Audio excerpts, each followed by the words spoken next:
Hey,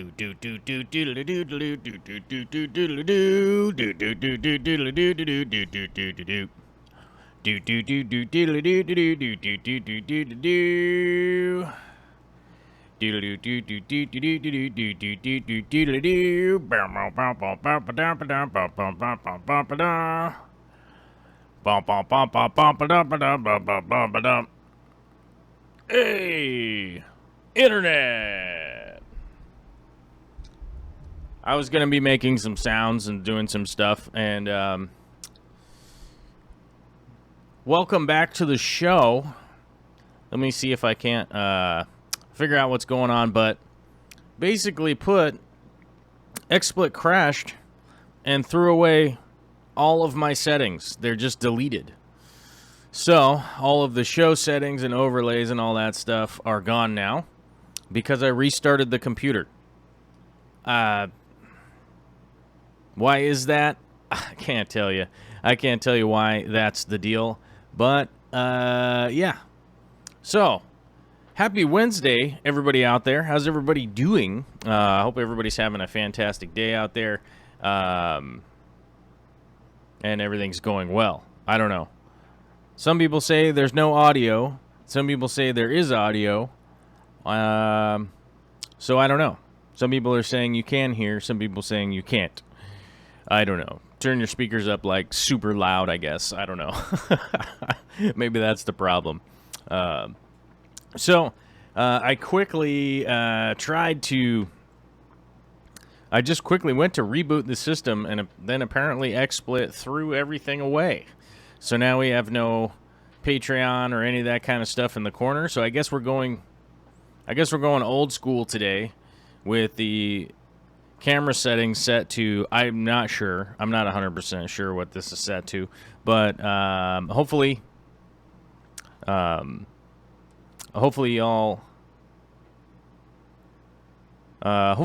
everybody's doing well out there. Today has been extremely hectic for yours truly. That means me, this guy right here, has been totally crazy today. But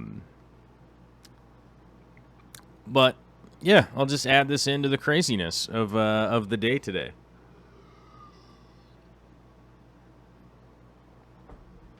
Oh wow, that coffee is terrible. Don't drink that coffee, guys. That's awful. Out of that container. Ugh. I guess I'll switch over to water for the show.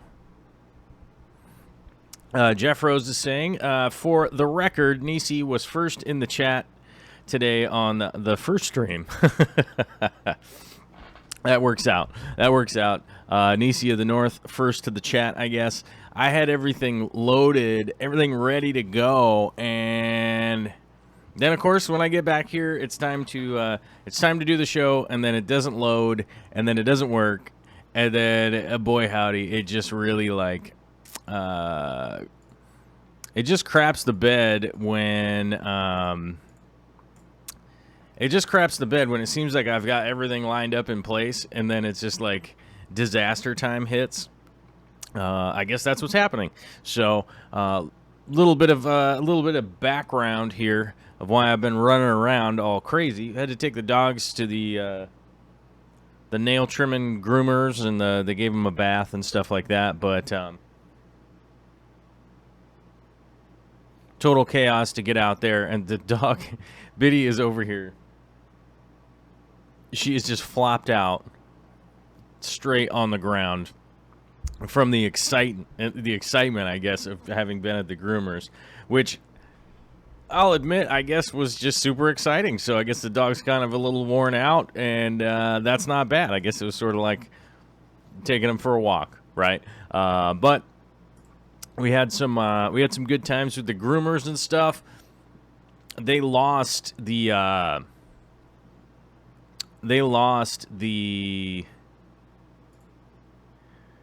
oops, what is this? We don't want that.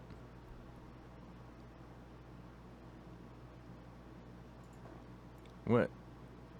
Okay, now the title is completely messed up? Wait.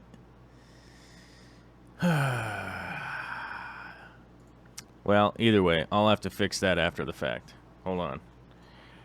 Episode 716. Let me type it in here.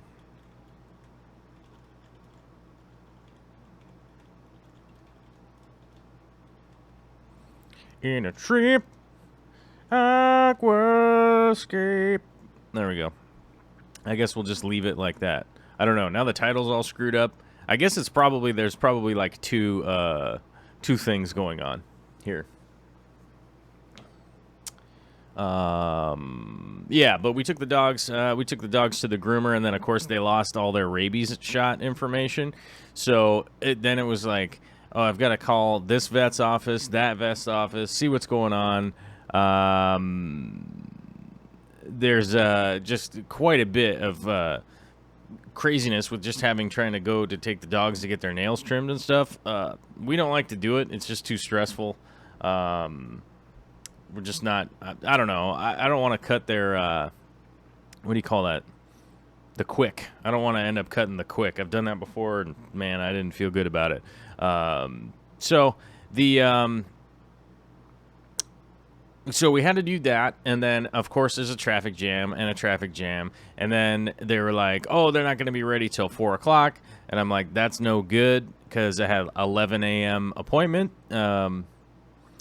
So why would it take 5 hours to do this? You know.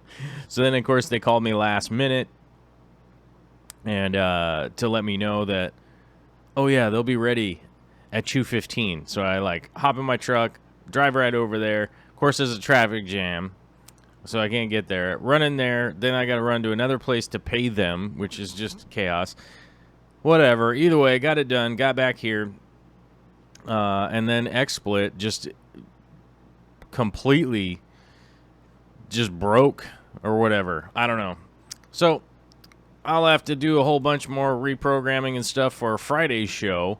Friday's show is the Patreon questions, if you guys are wondering what that's all about. The Friday show is for the Patreonizers. That's basically the rundown of the Friday show. I answer all of the questions from the community page on the Patreon.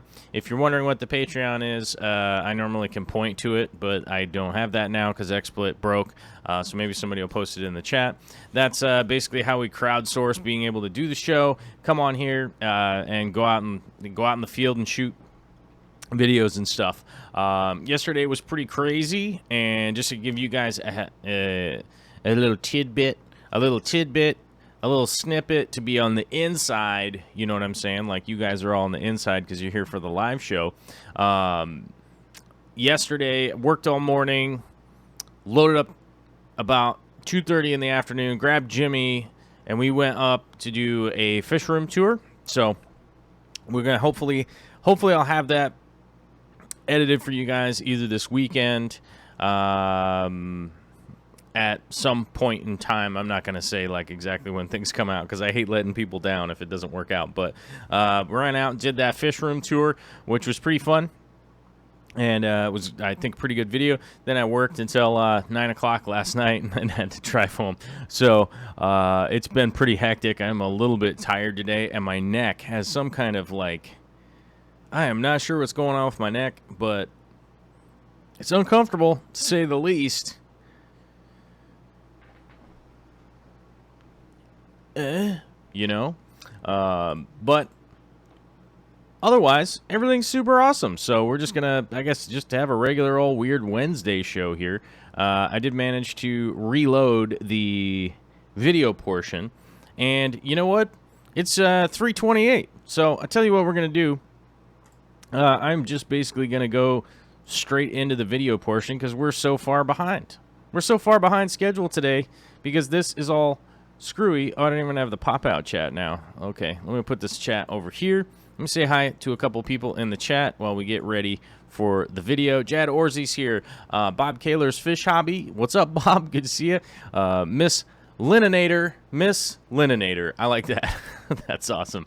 Penelope Flores is here. Johnny Zelaya. Corey Boy Aquatics is here. Crystal Harrison. Joel Gillett of New Zealand is here saying, just spoke to Corey, which that's the old Coopy, Corey Kobe from Aquarium Coop. They are down in Peru. And it says, I've never seen him happier. So they're having a great time down there.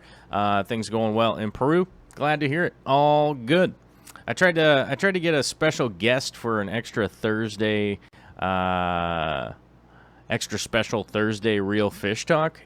But the guest is being less than excited to come on the show. So, I don't know. We'll see if they come through or not.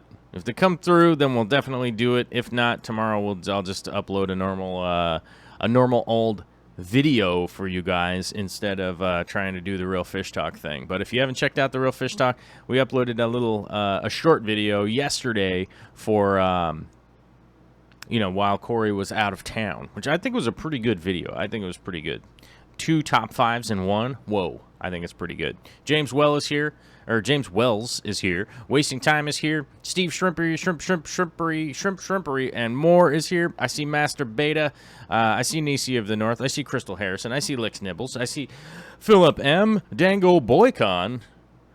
Bentley Pascal. Jennifer J. Sarchicino. Oh my God, I see Jennifer J. What's up, Miss Sarchicino? I haven't seen you in forever. I hope you're doing good. Gabriel Martucci is here. Drew Driftwood. Sorry, Alyssa Bentley and a couple other people. Sorry about that, guys. If I missed your name, it's not on purpose. It's not on purpose. Seriously. It's not like I'm trying to cut anybody out. There's a bunch of chat there and there's a lot going on. You know what I mean? I see the zombie drummer, AJ, Lexi, Aqua Balls. You got me. Yes, sometimes I have the elementary sense of humor. That cracks me up. Aqua Balls is hilarious. Hunter Severson is here. But good to see everybody. Let's ramble on over to the video and talk a little bit about Ludwigia Palustris, which, let's be honest here, is definitely pretty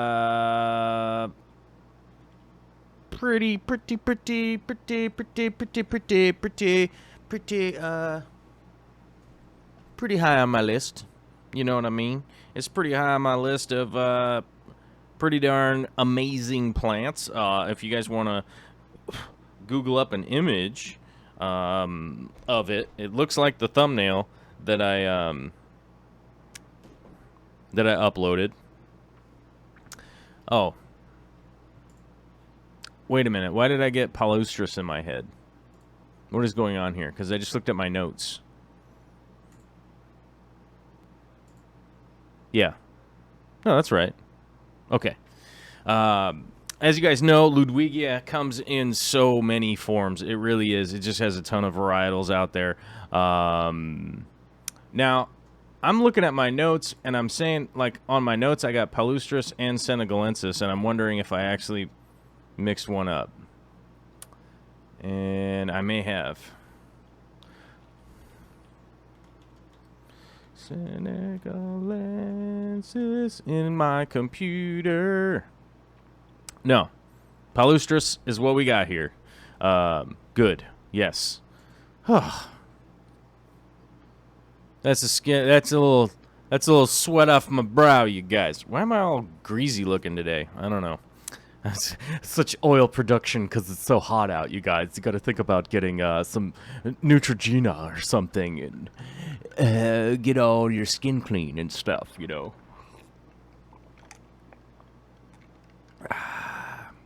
Oh, excuse me. Yes. Okay, sorry. I just got on a total sidebar there like a ridiculous person, but this is Ludwigia Palustris. It's not the Senegalensis. We did the Senegalensis before, and it popped into my head that I was like, did I just mix these up? Oh no, I better go look this up real quick. And luckily I didn't. Somehow, I've luckily not mixed them up, which is amazing. It's probably a first. It's probably the first time I haven't mixed them up in my life. So, good. 2 thumbs up. Now, Ludwigia Palustris is on... Man, I'd probably put it Out of the Ludwigias, I'd probably put it on my list as like third, maybe. I'd probably put it in as third because you can't really argue with the Ludwigia repens because the repens is so common and virtually indestructible. My recommendation for an easy plant for everybody out there, Ludwigia repens. That's going to be the one that you want. You know, maybe you're new to the hobby. Maybe you're just kind of dipping your toes into planet aquariums and that kind of stuff. And you're like, I don't know, this kind of confuses me. And I'm looking for an easier plant that is relatively, you know, like I said, bulletproof. That would be the one that you'd want to be going for. You'd want to be looking for some Ludwigia repens, which is a pretty standard one. Comes in different varietals. It's a little bit bigger, some smaller ones, some needle leaf varietals and all that kind of stuff. But the repens version is what you'd really want in order to just be like, hey, I'm going to jab these in here and let them grow kind of deal. Whoa. Whoa. I told you guys, this chair is completely broken. The other day, the spring shot out of the bottom, and it scared the dog a lot, and myself. I will include myself in the persons that were scared when this chair exploded. The spring shot out of the bottom of it, and then it lost all tension and went like back like that, like PewDiePie's chair, but not on purpose. I went flying back, and then I crashed into the. I can't remember if I crashed into the AC unit or the windowsill first, but it was one or the other. It was definitely one or the other. One was first and one was second. I don't know which one was first and which one was second, but this chair is just completely crazy now, and I'm kind of feeling it. I'm kind of digging it. I'm kind of digging like how crazy this chair is and just kind of dealing with its wackiness, right? I'm getting to be pretty well into it. But back to the plants, because the chair so rudely interrupted us. Ludwigia repens is going to be the one that you're definitely looking for. Crystal Harrison is asking, is Ludwigia red or Ludwigia super red easy? So that's what this plant is today, the Paulstris. It's often called super red or bright red or you know, like electric red or lightning bolt red or you know, is that some of that thunder kush, you know, like people just throw random words on there to kind of schnazz up what they're selling. Palustris is what you're looking for. The easiest place to get Palustris is find somewhere that is selling Tropica brand plants. If you could get this in the tissue culture, okay. It would be okay to get the tissue culture, I would say. But if you can get this hobbyist grown or in a store grown, somewhere grown underwater, that's what you're definitely looking for. That is what you're going to want to get. I like the tissue cultured stuff for the easy and kind of medium plants for sure. Any of the really extremely difficult plants to grow, like Palustris, I would say, just in my experience, I would kind of steer away from the tissue cultures if you're not extremely versed in dealing with them.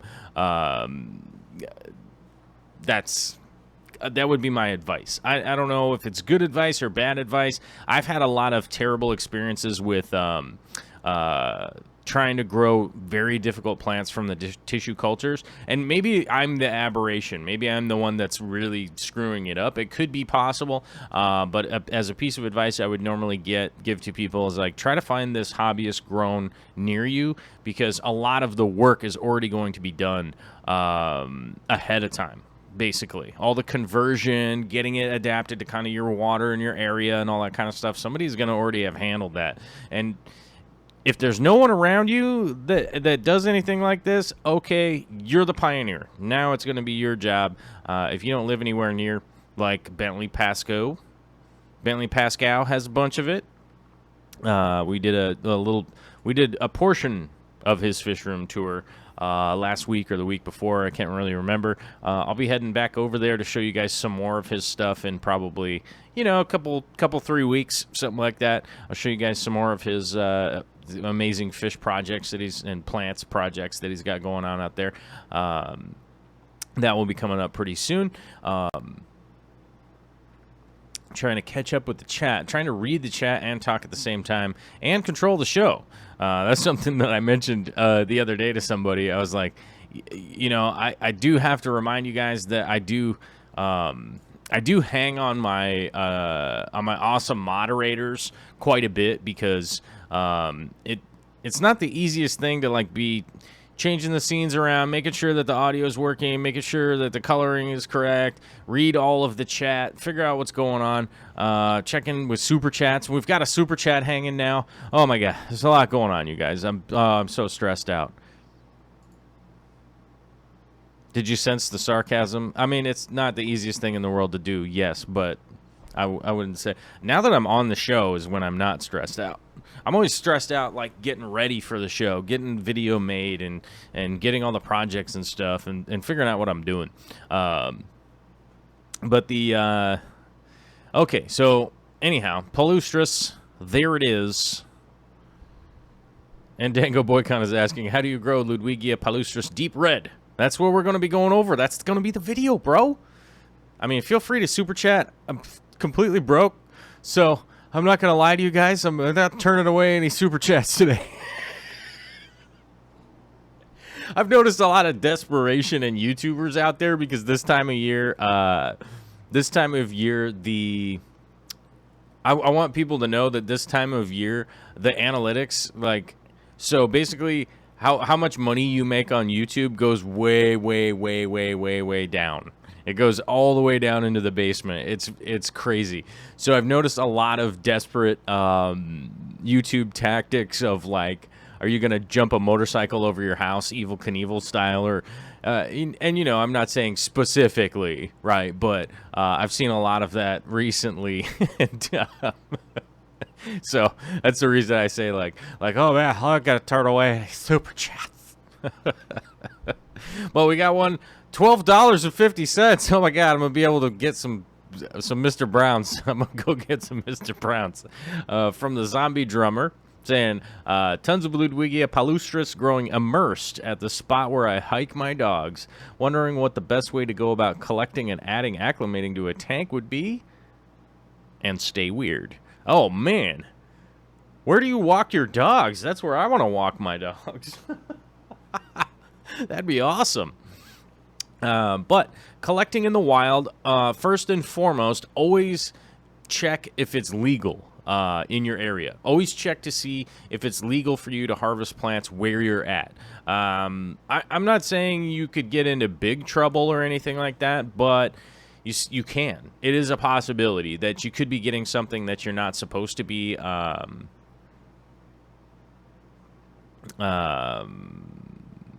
what's the word? But there are some areas where fishing game or whatever, they don't want you to be collecting, or it might be considered an invasive species and they don't want you collecting, that kind of stuff. Obviously, a lot of people do it and then they don't worry about it because they don't get caught. I would equate it to speeding in your car. Sometimes you get away with it.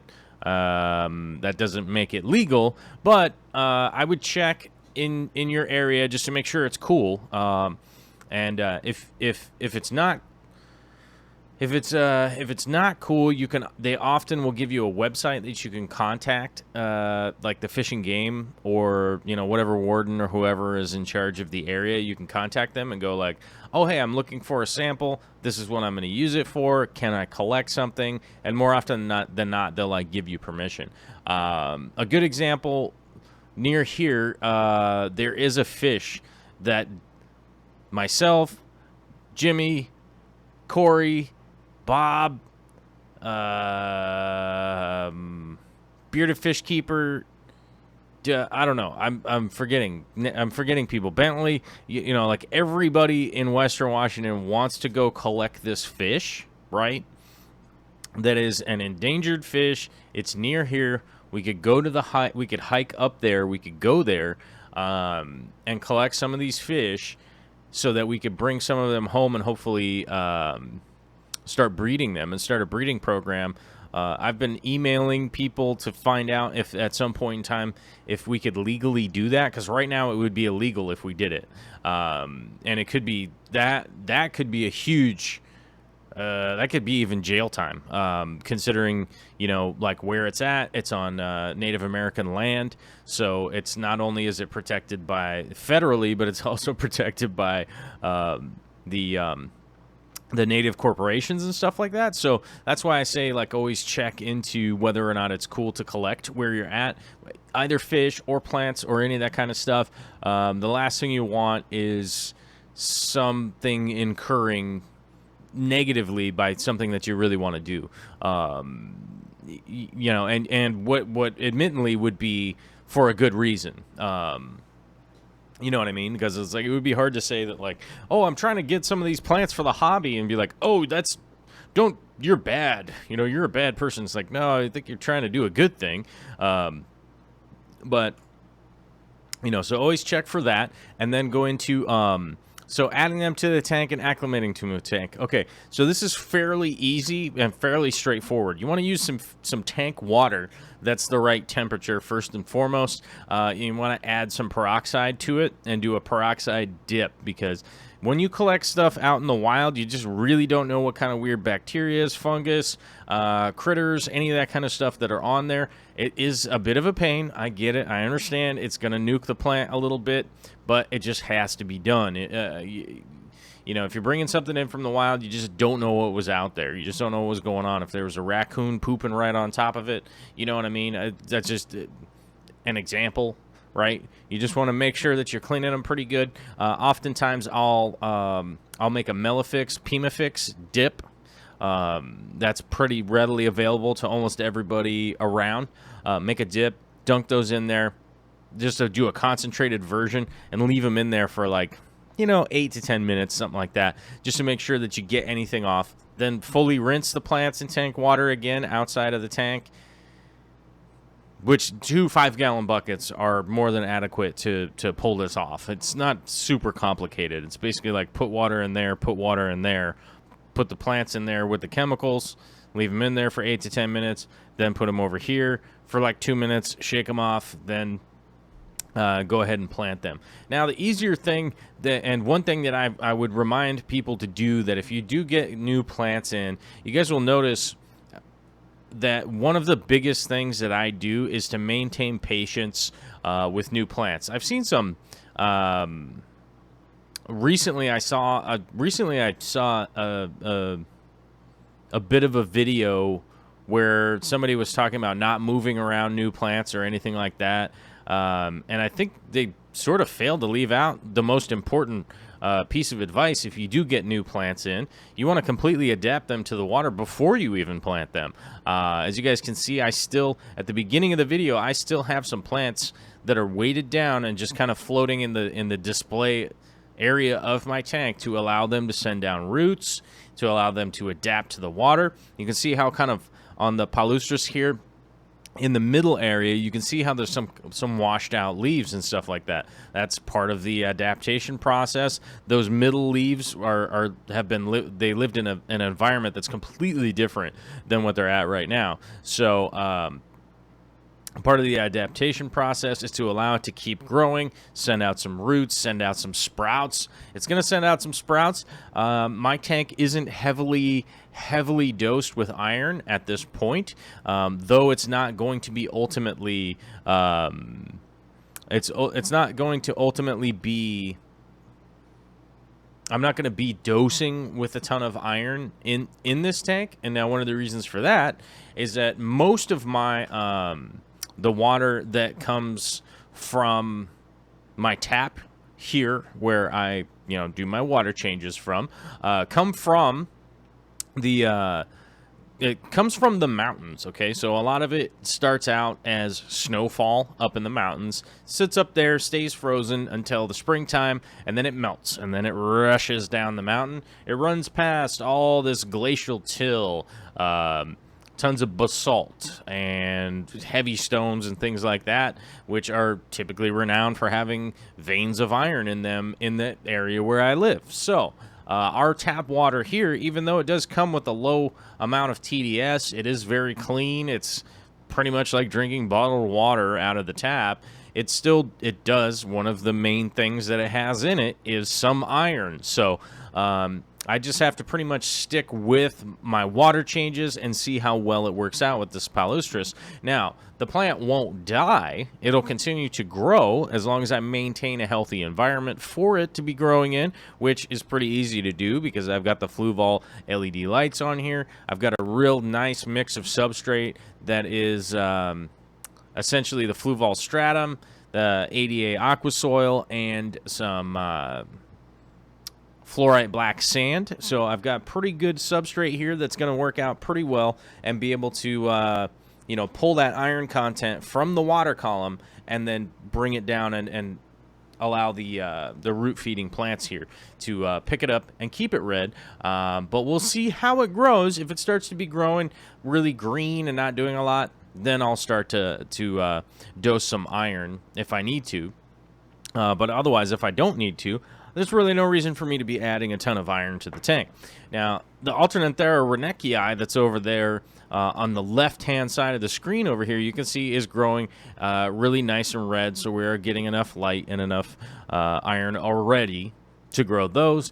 But as I add more and more red plants to this tank, we'll see how much uptake is being, how much iron is going by the wayside in the uptake from the plants, and if I'm going to have to dose or not.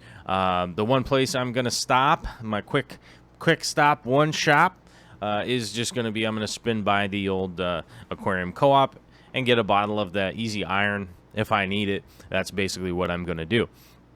Now, the water parameters for Ludwigia Palustris is pretty varied. Temperature-wise, it's not anything that needs that specific of a temperature. From 68 all the way up to about 88 degrees. It has a pretty big, a wide berth of temperatures that it can live in and thrive in and not be bothered by.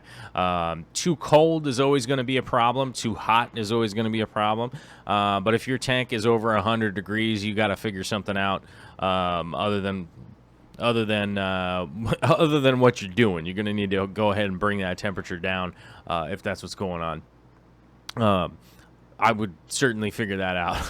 But as far as the pH goes, pH is a pretty wide variety or a wide variance of pH. I've grown this all the way up at 7.6. I've grown this all the way down to 6.2 and not really had any issues all the way in that big range. So, full disclosure, I've never tried to grow this at anything over 8 or anything like that. I've never tried that before, so haven't really seen if it is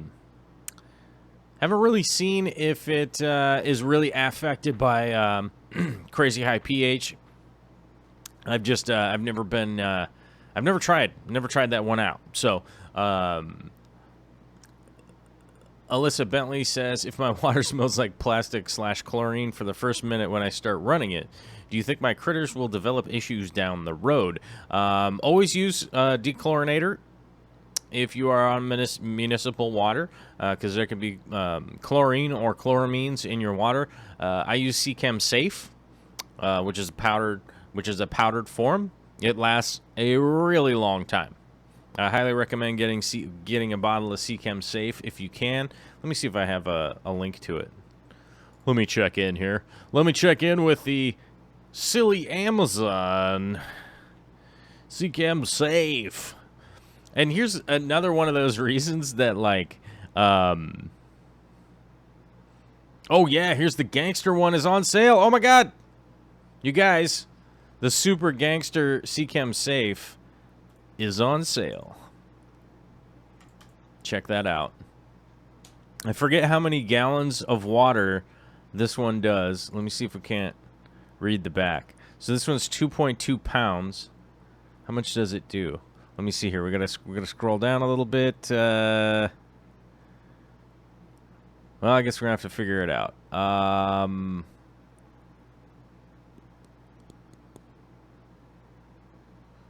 Hold on a second.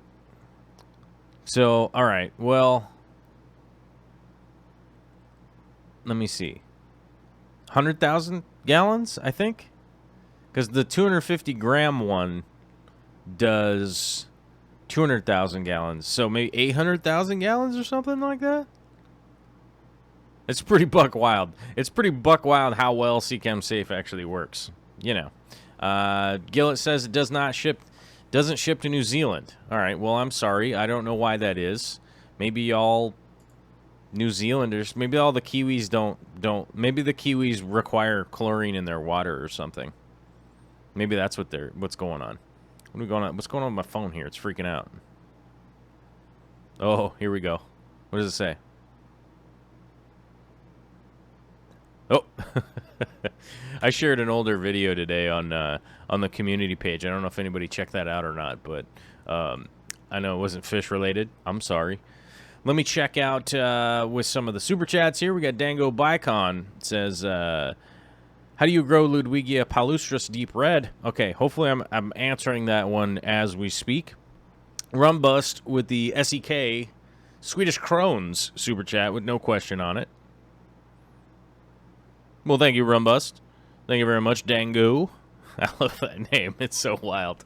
I hope I get to meet him in person sometime and be like, how do you say this? How do you... It's wild. I like that name.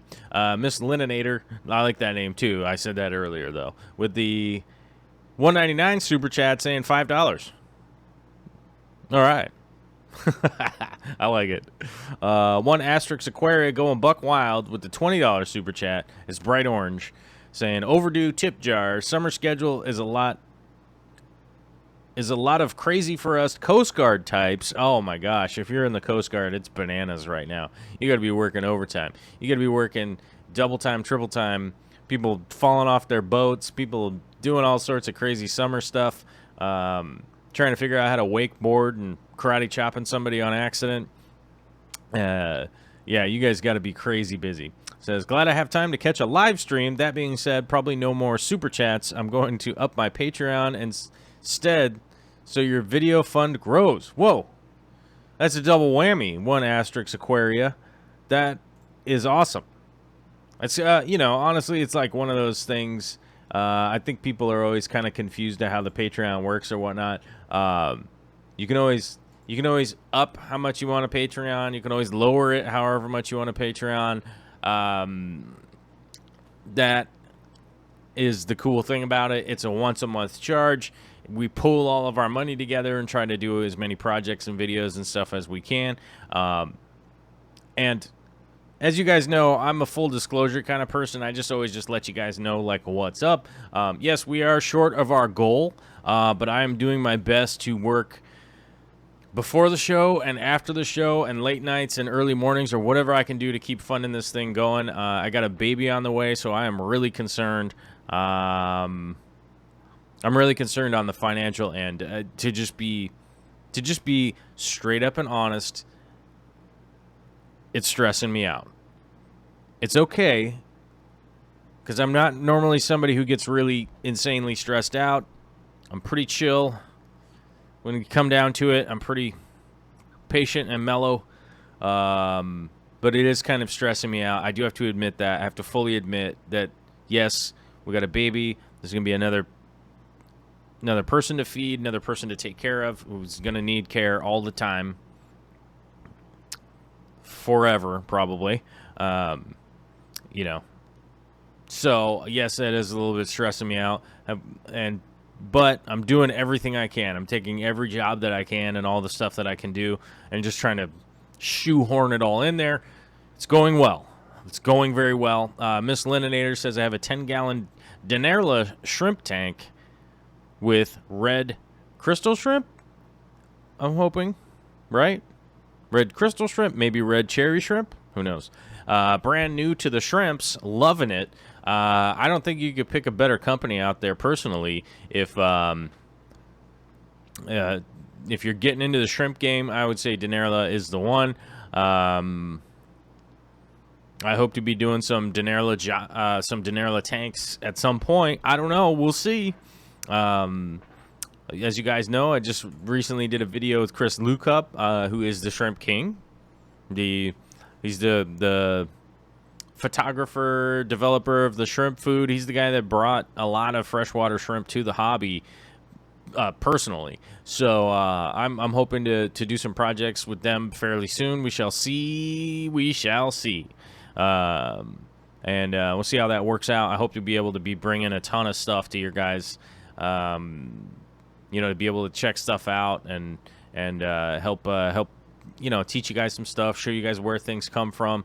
I'm just really hoping long term that we'll be able to do a lot of that, and we'll see how it pans out. But if you are really getting into that, if you are getting into the shrimp stuff, the Dinerla tanks are dope. I want a couple of them, and Jimmy got one the other day, and I want to say the other day, but that was actually yesterday. He has one yesterday, so I'm hoping to see what he does, and then am I going to completely steal his style? No, that's not how I do, but I'm just excited to see what he does. I've been noticing some people out there doing other people's projects, which is hilarious. Always cracks me up. Fishy Mailman says, speaking of deals, if anyone is in the market for a Fluval U3 filter, if you can in-store pick up from a PetSmart, they are about $30 normally, or $30, normally $75. That's a decent deal. My local fish store don't carry them. Ooh. Yeah, if you got some of those Fluval filters, I just go with the Aqua Clears though, personally. That's me. James Wells says, kids don't cost as much as you think. Other things will seem less important and make room for the youngin'. Yeah. Oh no, I'm not concerned about taking care of the kid. I'm just currently just a little bit spazzed out about financials and that kind of stuff, because, you know, as you guys know, we've been doing a lot of work on the house. We've definitely been sending stuff. We'll definitely be you know, we've been doing a lot of work on the house. We've been spending a lot of money to make sure that we get everything set up. I did have some questions recently in regards to this room. So this room that I'm in right now, my office, that's the studio. This is no longer going to be my office studio. My office studio is actually going to be in our basement, which means prepare yourselves for a bunch of build-out videos and stuff like that, because I'm going to be showing you guys how I set stuff up with surge protect outlets, arc fault outlets, how I'm doing the soundproofing, how I'll be building out some more of the tables, the shelves, all that kind of stuff. I hope to not bore you guys to death. But the upside, I think, is that I'm going to be able to network to the fish room, because one of the things I've been really working on doing is trying to get a live feed camera from the fish room to the live show. That's definitely something I want to have. That's something that I want to have to be able to bring for you guys. Is like, what is that guppy out there? What is that guppy doing out there? And we can actually check in and see what's going on. Unfortunately, the way that the property is situated, has not worked out to get a good signal. I would say triangulated, but I'm literally like running wires and stuff, and it just hasn't worked because it's too far, and boosting the signal hasn't worked, because boosting the signal just kind of created a bunch of interference, and it looked like crap. So I decided, like, let's not do that. But here's the cool thing. The basement is so much closer. That's where I get the signal is good. So I'm looking forward to that. And then some people were asking about what am I going to do for the room, for the baby. Am I going to paint the room? I would love to paint murals all over the room. It's literally going to have to come down to a joint conversation between myself and the lovely Victoria of how that's going to go down, or if we are going to be able to even do that. So I'm happy to do it. If I do paint those murals and stuff, you're darn right I'm going to make a YouTube video out of it, that's for sure. you know, that's just going to be the reality of the thing. We got a $5 super chat from Brandon Sultanovich.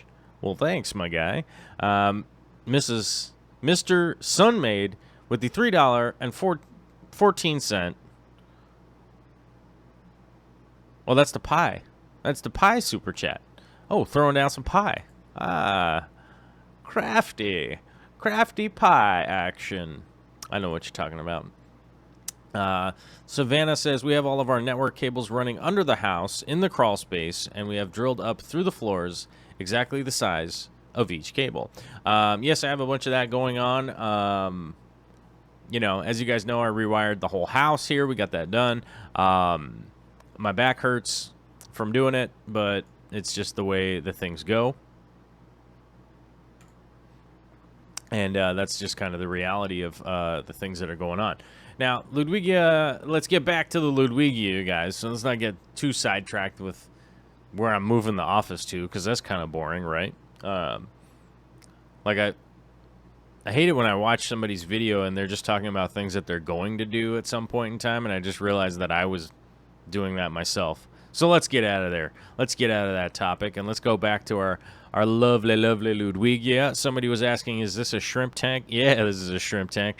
This is a 150-gallon shrimp tank. Why? Because, you know, rock and roll. Be like rock and roll, baby. Bentley Pascal says, for Seachem Safe, 1/64th of a teaspoon, commonly called drop on the micro measuring spoons, treats 37.5 gallons. It goes a long way. That's right. I used to be honest with you guys, like I used to measure Seachem Safe. I don't measure it anymore. I just kind of use it like a salt shaker, and I just shake a little bit in there. Because you really can't overdose it. And it works out to be fairly effective cost-wise when you're really when you're utilizing it that way. Oh, look at this. Look at how ridiculous Amazon is. The 2-pack is more expensive than buying 2 individual ones. Stupid. Oh, Amazon, you're so silly. You silly goose. But $26 for the big 1 kilo is a pretty good deal, I think.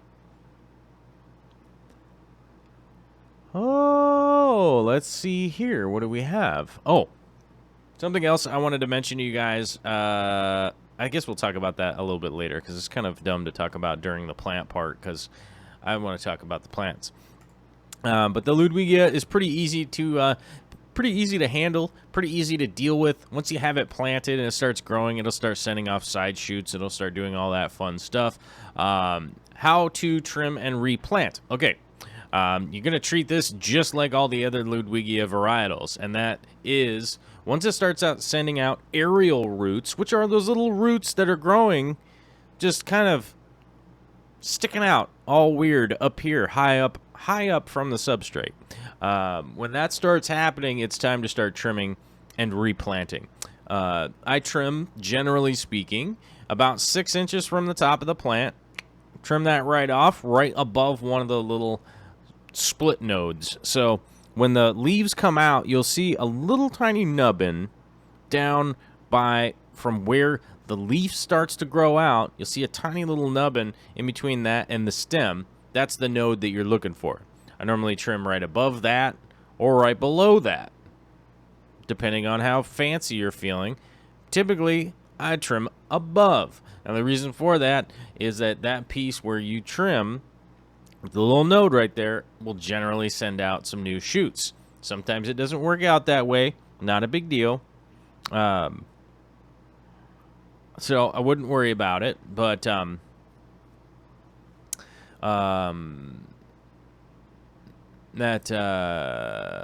what happened? Yeah, and then that top piece that you have, that little 6-inch portion, you're going to take the bottom of that stem and just push it right into the substrate. Get about 2 inches into the substrate, and that is how that's going to go. Miss Lininator is saying, do you know the sex of the baby yet? Yellow and green go with either. We are having a baby girl. We're having a lovely baby girl. We know that she has all of her fingers and toes and all of the good things that the babies are supposed to have. We've passed all the genetic blood tests. All that stuff is clear and looks good. So there hasn't been any issues with that stuff. And what's the word I'm looking for here? Oh, and her name is going to be Michael Olivia. So, yeah, hopefully that answers all your questions on the baby stuff. But yeah, I'm super excited for the baby. I'm super excited for her to be here. I'm super excited to teach her stuff, do all that stuff. I'm considered the elderly father so far.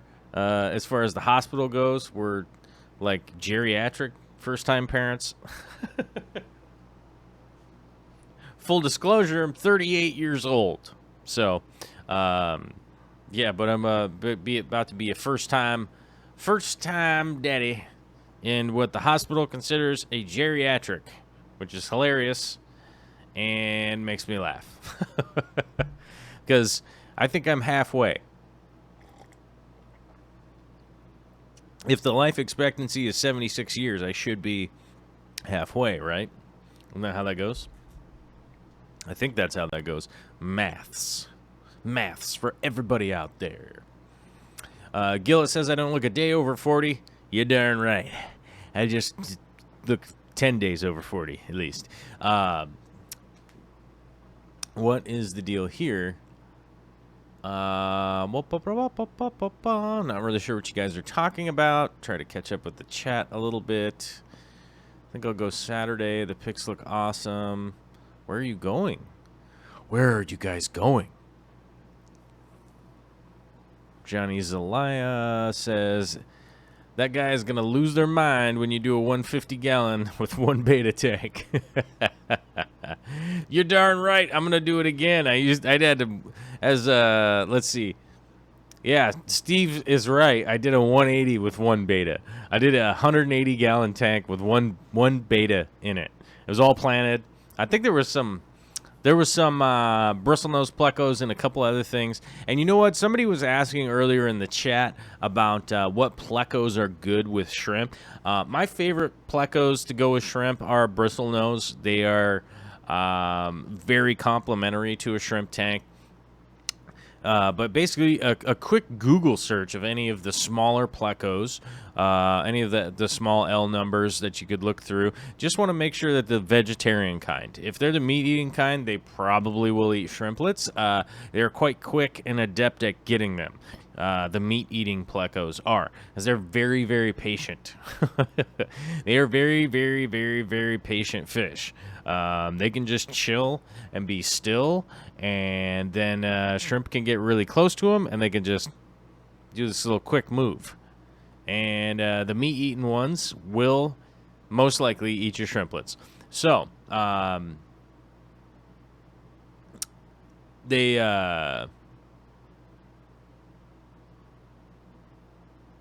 So, yeah, if you just kind of go with, like, bristlenose, in my opinion, they're the most common. They're easiest to get a hold of. I think they're, in my estimation, I think that they're the most interesting of the plecos because they're fairly easy to breed. They're fairly easy to feed. They're fairly easy to take care of. And, you know, when they grow up big, they're interesting looking, the males and the females too. So I think you're kind of going to get a lot of bang for your buck with some bristlenose. Plus, you won't be super stressed out for the bristlenose being in there, and they typically will eat very, very similar foods to shrimp and stuff. So I'm always cool to have some bristlenose in there. As you guys know, I got the super red bristlenose in the 240 gallon, which I have started to notice some babies showing up in the sump, and tried to get an action shot of one earlier today. Did not work out. Kind of scampered away and didn't get the shot. I just realized I am super hungry. I don't know why I'm starving. Starving Marvin. But I think we kind of got through the plant talk here a little bit. What was the other part I needed to answer? Growth height. Somebody was asking earlier about the growth height on this. This plant will grow up, up, up, up, up, and all the way out of your tank. I want you to know that. I want you to be warned of that. This thing will grow. This plant will grow. I don't know. I've seen it grow at least 24 inches, if not taller. It gets to the top of the tank, it will start growing immersed. It will start growing emergent out the top of your tank, which can be wildly entertaining in a certain kind of way if you like to take pictures of the top part or the surface of your tank. If that's something that you really like to take pictures of or whatever, feel free to do that. But it makes it they become very leggy and ugly to look at inside the tank. So I try to keep them at about 12 inches of height is pretty much where I like to trim it, and not let it get much longer than that, because the base stalks and everything will get super leggy and start to lose all their leaves and stuff. Sort of like when you're in the forest and you see all the trees there and all the limbs and stuff are missing from the bottom part. It will be a lot like that. Neil says, as always, enjoying the live stream, trying to make that tip jar heavy with the $5 super chat. Well, thanks, Neil. I appreciate it. Appreciate it.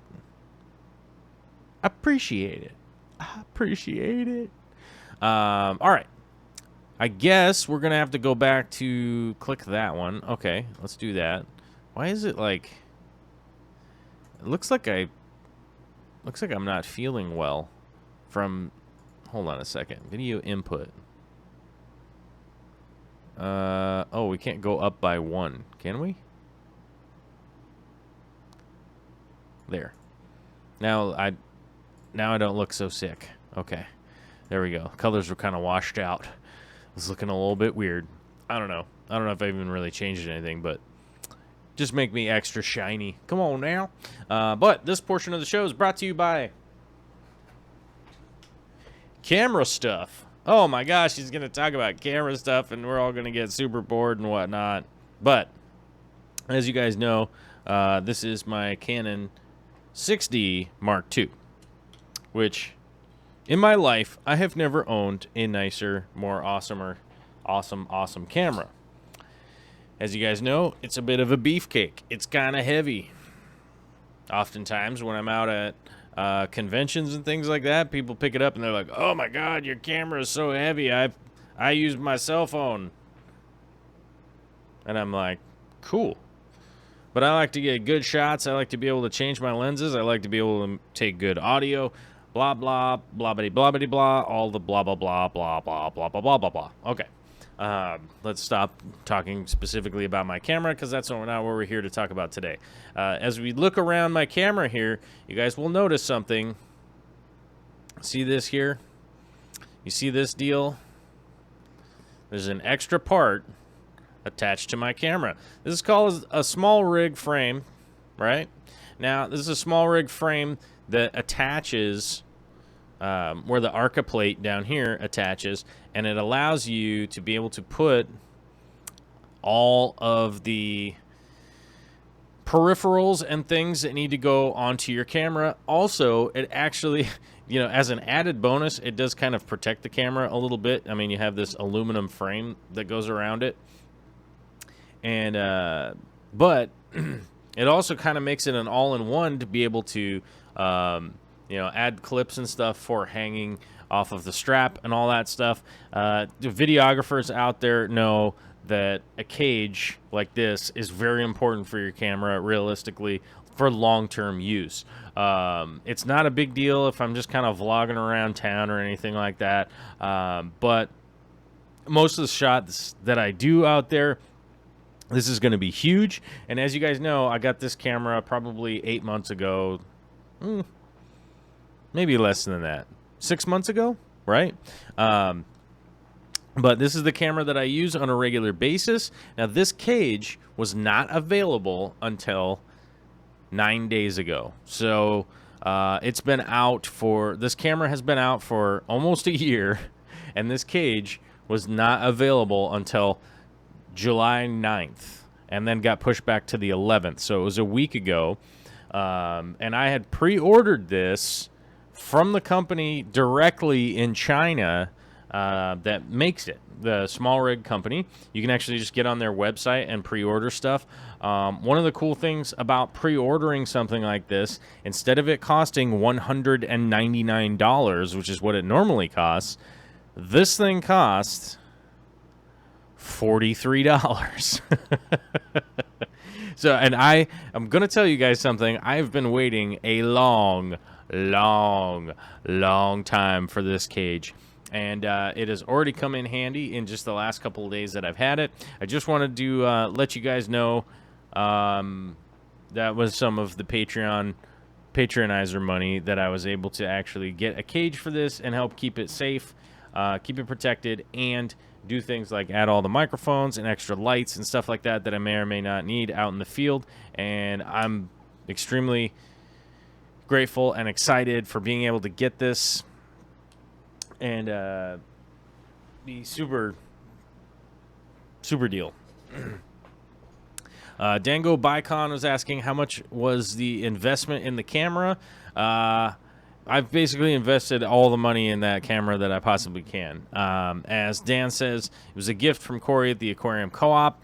Yes, it was a gift from Corey, and big time thanks to Corey for helping out and sponsoring by ordering a camera. He basically ordered a camera through the Amazon gift list, whatever you call that thing, the Amazon wish list thing, and sent it out, which was monumentally, it was huge. That was a huge deal. But a good example of having put money into this camera. Oh my gosh. Interruption in the live stream. Please hold.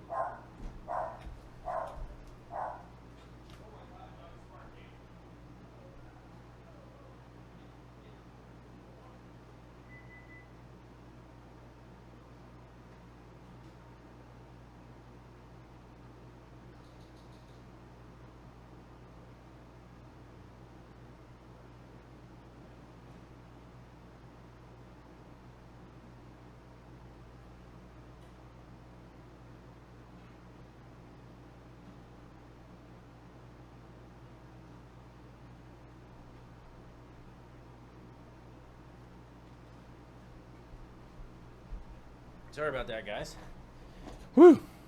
UPS madness. Sorry about that, guys. Had to step out and figure out who was at my door. I was getting up with them surprises, freaking me out. But no worries, we're okay. We have survived. We have survived the onslaught.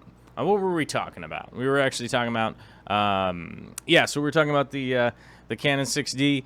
Yes, it was a great, fantastic, spectacular, amazing gift from Corey at the Aquarium Co-op.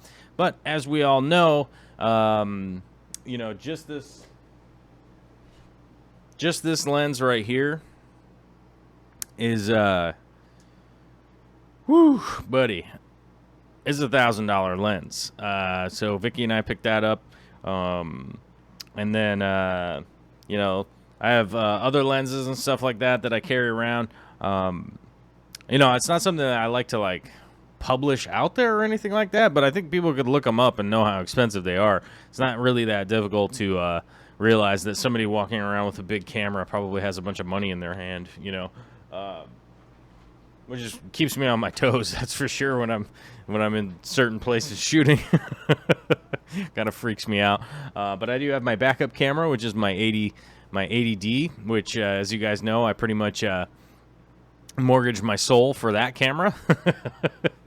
That's my backup camera, and that's definitely the one that I take out into kind of if I'm gonna go down to the train tracks or whatever and shoot. If I'm gonna go shoot pictures or something down at the train tracks or late at night or whatnot, I take my 80D with me just because there is an off chance that somebody hits me in the head with a pipe wrench or something like that and steals my camera. Stuff like that has happened to me before. That's what one of these scars right here is from. Some guy hit me in the face with a big tree branch. And not to tell you guys the whole story, he happened to be a homeless person who thought he was going to knock me out. And it didn't work out for that guy. So that kind of stuff has happened to me. I've been in some shady areas before where stuff has happened like that before. And but you know, so that's why I would take that camera with me, just because there's no way I could replace the 6D at this point. It would crash and burn whatever everything I'm trying to do here. So I definitely take the 80D with me, and it still does a great job. It still is also a great camera. It is a crop sensor though, so it does definitely shoot everything smaller. But that's just the life. That's the life. It just means you got to get closer to stuff. You know, not a big deal. But the Fishy Mailman with a $10 super chat, which, by the way, if you guys don't know that this show is brought to you by the Fishy Mailman, he is definitely one of our... everybody say thanks to the Fishy Mailman, because he's definitely one of the people that has helped keep that this show on it, you know. Dan Squire says, is it insured? Yes, I do have insurance on it, but the nature of insurance, I know that Dan's coming from England, but the nature of insurance in the U.S. is a little bit hinky. At the very least, as you guys know, when my truck was crashed into, it took 9 months to get a resolution out of that, and they really kind of held me over the rail, you know, and did not work out that great for me. I ended up losing $1,000 basically after the end of it. And that's the same thing that would happen probably even if there was a police report, even if all the things made sense and it would mean that I'd be without a camera for a really long time. Even if they replaced it, it still would be 3 months, 6 months, 9 months. Who knows how long it would be before they would come through to replace something that was either stolen or destroyed or whatever. So I don't put a lot of faith in it, even though that's you know, the property and liability insurance around in the United States is a little bit of a sketchy situation.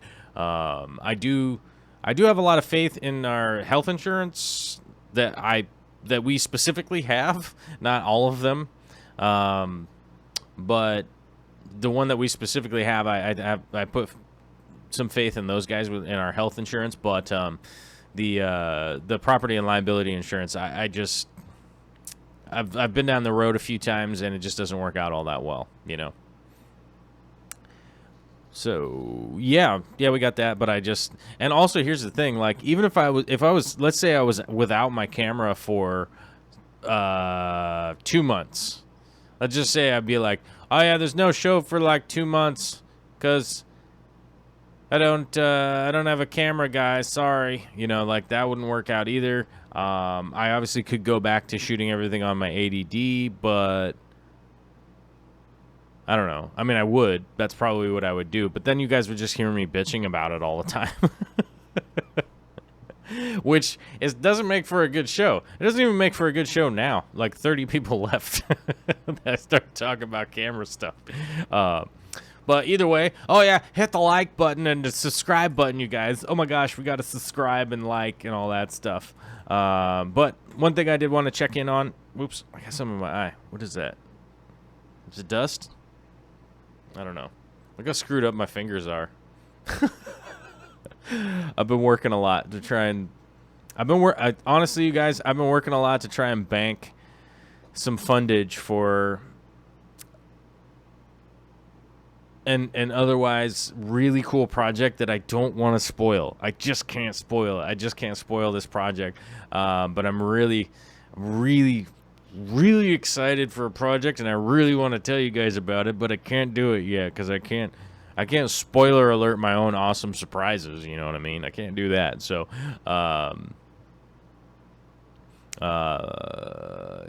yeah. But I've just been trying to bank everything I can to try and make what I would consider to be an super amazing project. And we'll see. I hope it works out.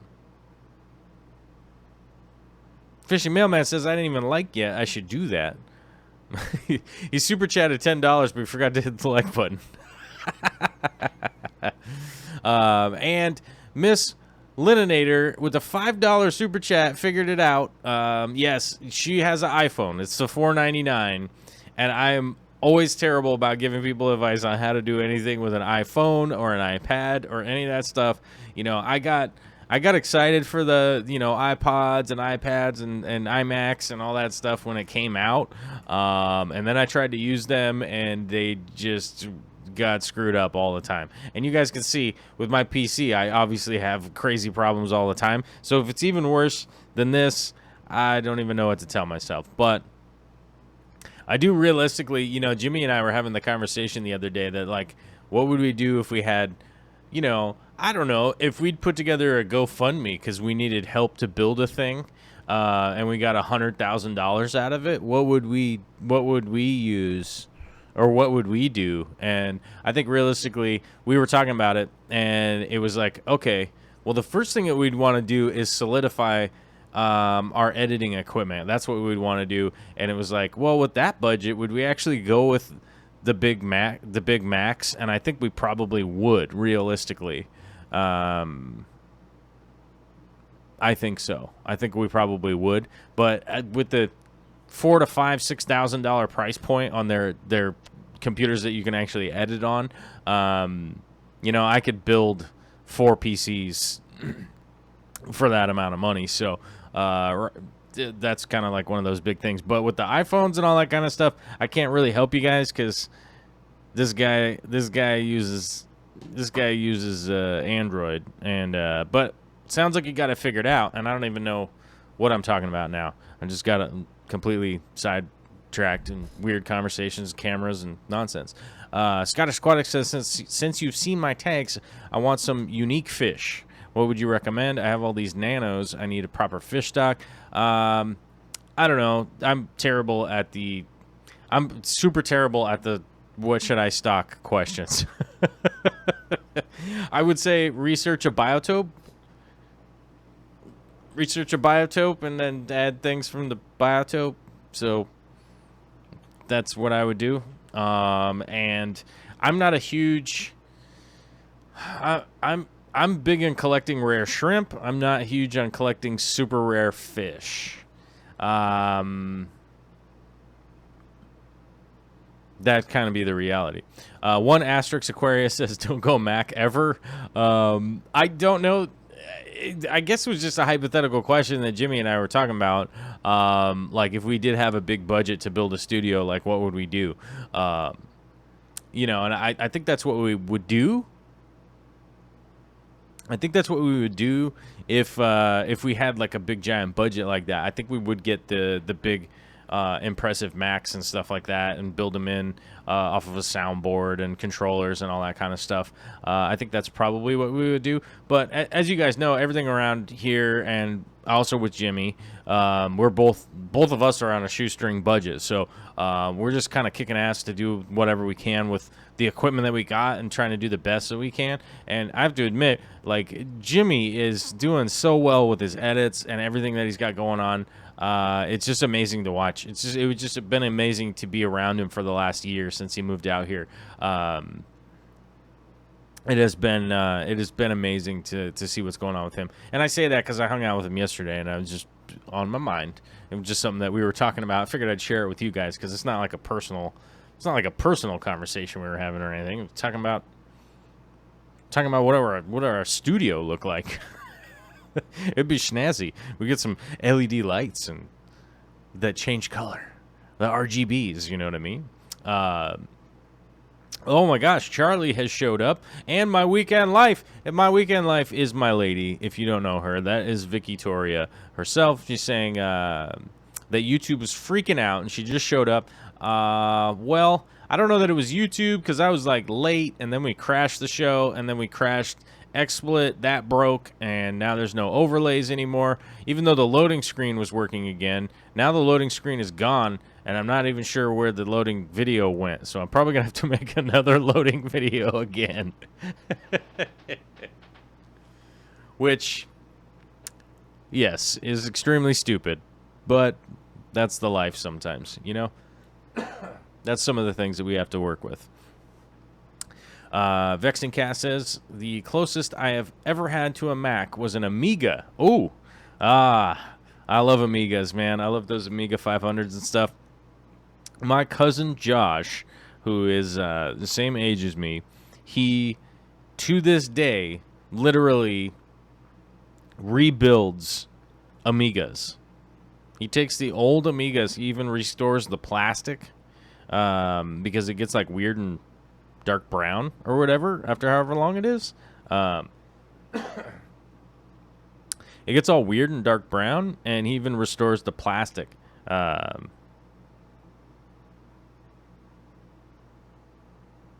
see this. What is this?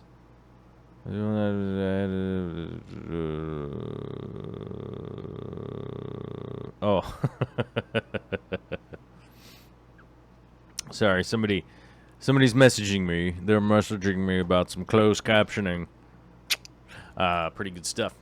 Making me laugh. Priscilla MK Art with a $5 super chat, adding to the budget. Well, thank you very much.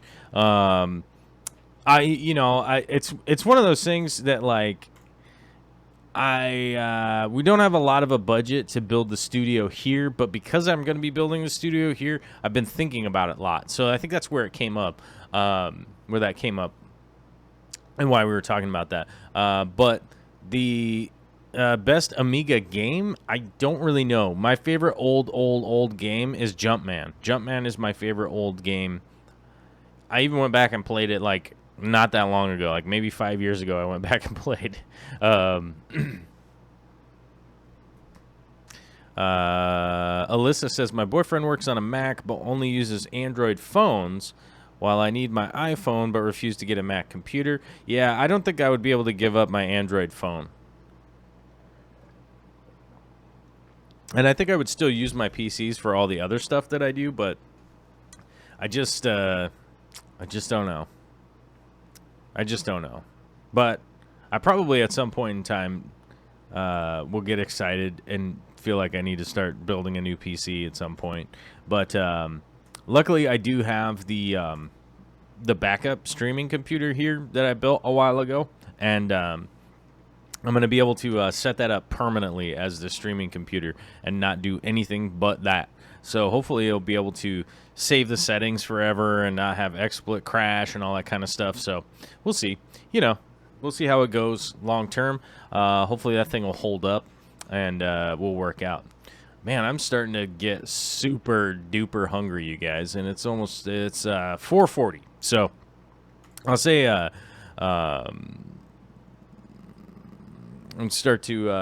let's get close to wrapping it up, and we'll get down to the end here because I don't know. I'm be honest with you guys. I'm getting super hungry. I didn't eat anything today except for 3 breakfast sausages and 2 eggs, and I'm getting hungry. I'm starting to get bitey. I'm gonna eat this microphone. But let's see here. Emilio says no. Emilio.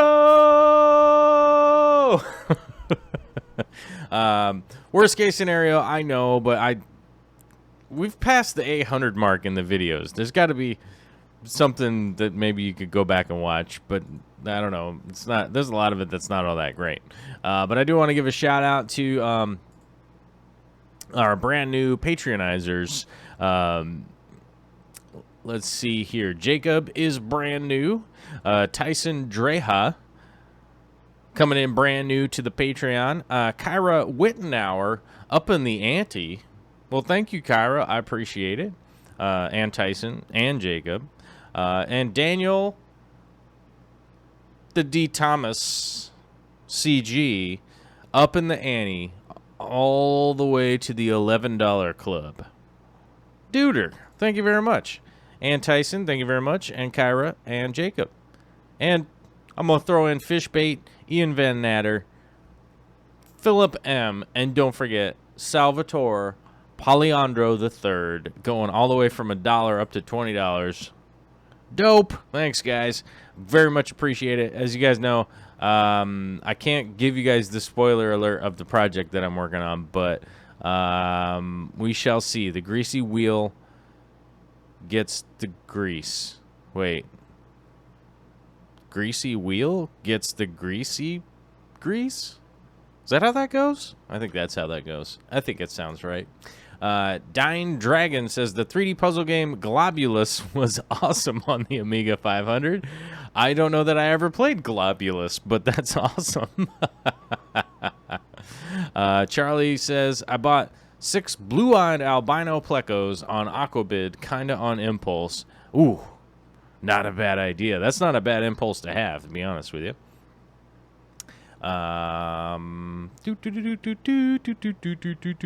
Vexing Cat would also love to get my hands on an old working PC Junior. Ooh, that wouldn't be that bad.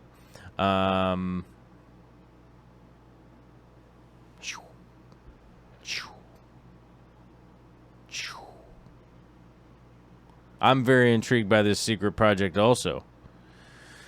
Could be awesome. Could be the coolest thing ever. And so I hope it works out. We shall see. I got to send off another email here to see what's up, or reply to a bunch more emails that I need to email back to. So we'll get to that. As soon as I'm allowed to tell you guys, I will 100% let you guys know. That's for sure. All right, the Zombie Drummer with our first super chat of the day. Dango Bicon, Rumbust, Miss Lininator 2 times with the double super chats. 1 Asterix Aquaria going big time. Mr. Sunmaid coming in. Brandon Sultanovich, Neil, the Fishy Mailman, and Priscilla MK Art. All of our awesome super chatters of the day. Thank you very much. Super appreciate it. Hope everybody's having an awesome Wednesday out there. I guess there's a lot of people out there that are into the hype and saying energy and banging on their chests a lot. Energy! Ah! Or whatever it is that they're doing. I'm not 100% sure because you kids are all crazy. But I like you for it. It's kind of my favorite thing. But hope everybody's having a fantastic Wednesday out there. Don't get all crazy and shoot off any fireworks in your living room because that's ridiculous and your house will probably burn down. You also don't shoot any fireworks off outside my window, or I'm gonna freak out and come out there and have a little 1-4. I think that's a nice way of putting it. Everybody have fun out there. Stay tuned for tomorrow. Hit the like button, the subscribe button, and all that stupid stuff. We're supposed to stay on YouTube just to remind people to go over and click a button, click the other button, do that stuff. Let me know what's going on. You don't have to be a patronizer. You don't have to be a super chatter. It's just appreciated. It's super cool. But the main thing I appreciate is you guys being a part of the community. And that is no joke. That is no joke. It just is awesome. It's awesome. It's so cool. It's so cool to see how many people love fish keeping, bringing a community together, having real conversations about stuff, and not being afraid. Because guess what? We are a family and stuff like that. Everybody has different opinions. As long as we have a good attitude about them, we can all have a conversation and keep rocking and rolling, learning, finding out some projects, things like that. Projects like, when am I going to be able to come out and set up an aquarium at somebody else's house? We got to get rolling on that pretty soon. And getting all that going. I got a 180-gallon aquarium I got to get out of my garage. That thing's super heavy. We got a lot of stuff happening, and it wouldn't be possible without you guys. So just seriously, thank you. Seriously. Thank you all very much. Love you all, and have a fantastic evening out there. Later.